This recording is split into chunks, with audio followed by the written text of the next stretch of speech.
ഞാനിന്ന് ആഫ്രിക്കൻ ഫൂഫുമാണ് ഉണ്ടാക്കിയിരിക്കുന്നത്. ഇത് എൻ്റെ ഒരു കൊളീഗ് പറഞ്ഞൊരു റെസിപ്പിയാണ്. അത് വലിയ കുഴപ്പമില്ല, നല്ല ടേസ്റ്റൊക്കെ ഉണ്ട്. നമ്മുടെ നാട്ടിലെ ഉള്ള ഏത്തക്കായ വെച്ചാണ് ഇത് ഉണ്ടാക്കുന്നത്.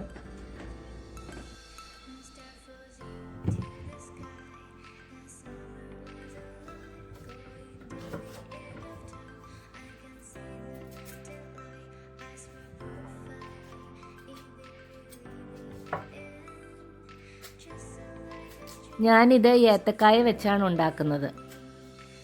ലോ കാർബ് ഫുഡ് ഉണ്ടാക്കുന്നതിന് വേണ്ടിയാണ് ഞാൻ ഏത്തക്കായ എടുത്തിരിക്കുന്നത്. എനിക്ക് അവർ അയച്ചു തന്ന റെസിപ്പിയും ഏത്തക്കായ വെച്ചുള്ളതായിരുന്നു.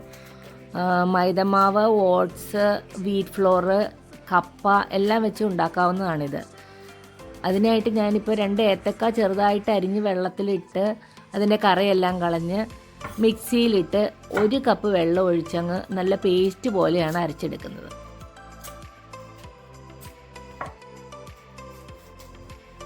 ഇത് നല്ല ഫ്രഷ് ഏത്തക്കായയാണ്. ഇത് ഈ പ്രാവശ്യം ഇന്ത്യൻ കടയിൽ ചെന്നപ്പോൾ കിട്ടിയതാണ്. നമ്മുടെ നാട്ടിലെ ഏത്തക്ക പോലെ തന്നെ നല്ല ഫ്രഷ്. ഇത് എവിടെ നിന്ന് വരണതാണെന്നറിയില്ല, ചിലപ്പോൾ ഇത് ഫ്ലോറിഡയിൽ നിന്നൊക്കെ വരുന്നതായിരിക്കും.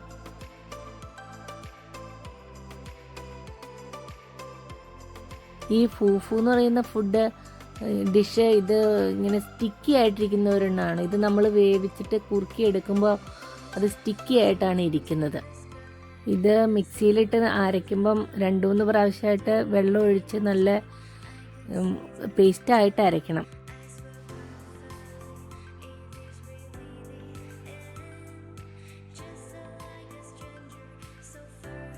ഇതിന് ഈ ഫൂഫു ഉണ്ടാക്കാൻ ഇതിൻ്റെ പൊടിയൊക്കെ വാങ്ങിക്കാൻ കിട്ടും. വേണമെങ്കിൽ അത് വെറുതെ വെള്ളത്തിലിട്ട് കുറുക്കിയെടുത്താലും മതി. നമുക്ക് ഇങ്ങനെ ഉണ്ടാക്കുമ്പോഴാണ് അതിൻ്റെ റിയലായിട്ടുള്ള ആ ടേസ്റ്റ് കിട്ടുന്നത്. ഞാൻ ഇന്നലെ ചിക്കൻ കറി ഉണ്ടാക്കിയിട്ടുണ്ടായിരുന്നു. അപ്പോൾ ഇന്ന് ഇത് ഞാൻ ഉണ്ടാക്കിയിട്ട് ചിക്കൻ കറിയുടെ കൂടെയാണ് ഞാനിത് കഴിക്കാനായിട്ട് പോകുന്നത്.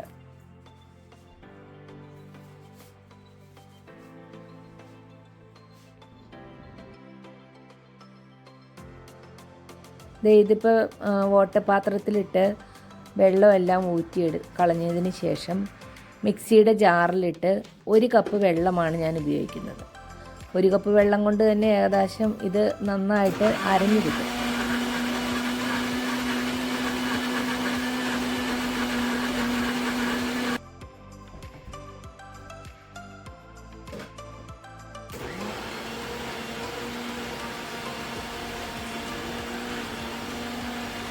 നല്ല പേസ്റ്റ് പോലെ അരഞ്ഞു വരണം.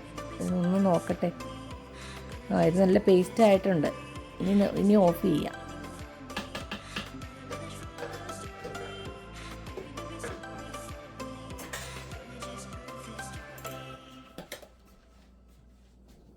ഇനി ഞാനിത് ഈ പാനിലേക്ക് ഒഴിച്ചിട്ട് അടപ്പത്ത് വെച്ച് കൈയെടുക്കാതെ ഇളക്കി അത് കുറുക്കി പറ്റിച്ചെടുക്കുകയാണ് ചെയ്യുന്നത്.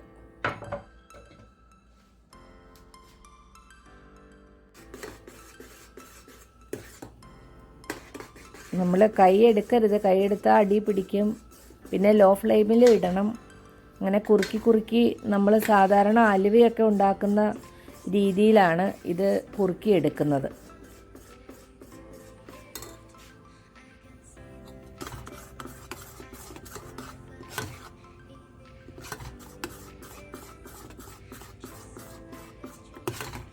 ഇതിങ്ങനെ തിക്കായിട്ട് വന്നു കഴിയുമ്പോൾ ഇത് ഇളക്കാൻ ഇച്ചിരി ബുദ്ധിമുട്ടാണ്.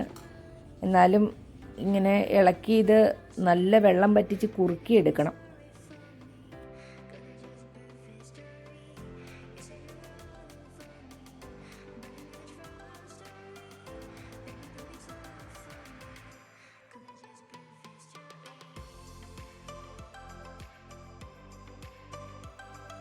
ഇതിങ്ങനെ ഇളക്കി കൈയൊക്കെ ചെറുതായിട്ട് വേദന എടുക്കുന്നുണ്ട്. നല്ല പാടാണ് ഇത് ഇളക്കി എടുക്കാനായിട്ട്.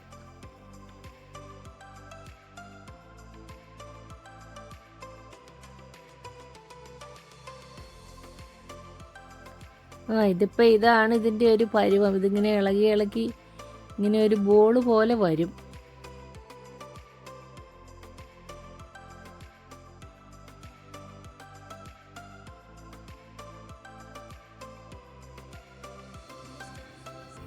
ഇതിപ്പോൾ നല്ലതായിട്ട് വെള്ളം വറ്റി കഴിഞ്ഞിരിക്കുന്നു.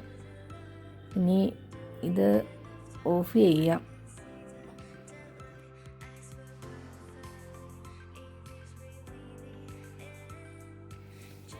ഇതിൻ്റെ അകത്ത് ഇവർ ഉപ്പൊന്നും ചേർക്കുന്നില്ല. ഞാൻ ഇച്ചിരി ബട്ടർ ഇടുന്നുണ്ട്. എനിക്ക് ഒരു ടേസ്റ്റ് എന്തെങ്കിലും കിട്ടുന്നതിനായിട്ട് കുറച്ച് ബട്ടർ ഇട്ടിട്ടുണ്ട് ഞാൻ. അവർ ബട്ടറോ ഉപ്പോ ഒന്നും ചേർക്കില്ല. അവർ പറയുന്ന ഈ കറിയിൽ എല്ലാ ഫ്ലേവറും ഉണ്ട്, ഇത് പ്ലെയിൻ ആയിട്ടാണ് ഇരിക്കേണ്ടതെന്നാണ് അവർ പറഞ്ഞത്. ഇതിപ്പോൾ നമ്മുടെ അലുവയ്ക്ക് നമ്മൾ ബട്ടറൊക്കെ ഇട്ട് അവസാനം കുറുക്കി എടുക്കുന്ന പോലെ ആണ് സ്റ്റിക്കി ആയിട്ട് വന്നു തുടങ്ങിയത്. ഇതൊരു ബോൾ പോലെ ഇനി ആക്കിയെടുക്കണം.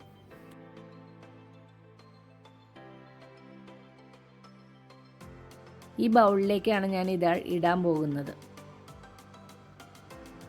കണ്ടോ, ഇതിങ്ങനെ ബൗൾ പോലെയായിട്ട് നമ്മൾ ആ ബൗളിൻ്റെ ഷേപ്പിൽ അതിരിക്കും.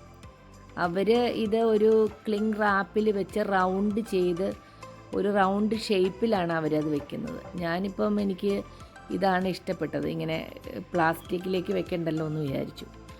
അപ്പം ഇതിങ്ങനെ ഇരിക്കുന്നു. ഇനി പക്ഷേ ഇത് അവർ കറിയുടെ നടുക്ക് ഇത് വെച്ചിട്ട് ഇങ്ങനെ ചെറിയ പീസുകൾ കൈകൊണ്ട് എടുത്ത് കറിയിൽ മുക്കി നമ്മൾ ചോറുണ്ണുന്ന രീതിയിലാണ് അവർ കഴിക്കുന്നത്.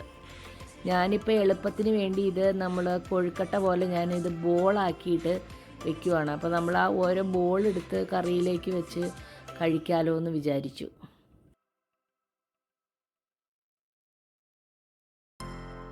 ഇത് കണ്ടാൽ കൊഴുക്കട്ട പോലെയൊക്കെ ഇരിക്കും, പക്ഷേ ടേസ്റ്റ് കറിയില്ലാതെയൊന്നും ഇത് കഴിക്കാൻ പറ്റില്ല. ലോ കാർബ് കഴിക്കുന്നവർക്ക് ബെസ്റ്റ് ഓപ്ഷനാണ്.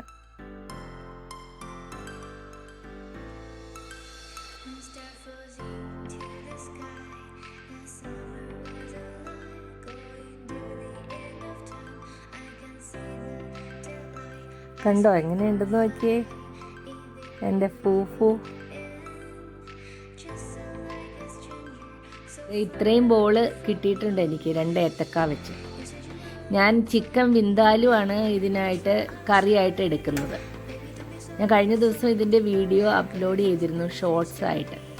ഈ ചിക്കൻ വിന്താലുവിൽ മുക്കിയാണ് ഇത് കഴിക്കുമ്പോൾ നല്ല ടേസ്റ്റ് ഉണ്ട് ഇതിന്. ഇത് തനിയെ തിന്നാൻ ഇതിന് ഒരു ടേസ്റ്റും ഇല്ല. പിന്നെ കറി വേണം. കറി കൂടെ വരുമ്പോൾ നല്ല ടേസ്റ്റാണ്. വീഡിയോ ഇഷ്ടമായാൽ സബ്സ്ക്രൈബ് ചെയ്യാൻ മറക്കല്ലേ. Thank you for watching. ഇത് ഡയബറ്റിക്കുകാർക്ക് ബെസ്റ്റ് ബ്രേക്ക്ഫാസ്റ്റ് ആണ്.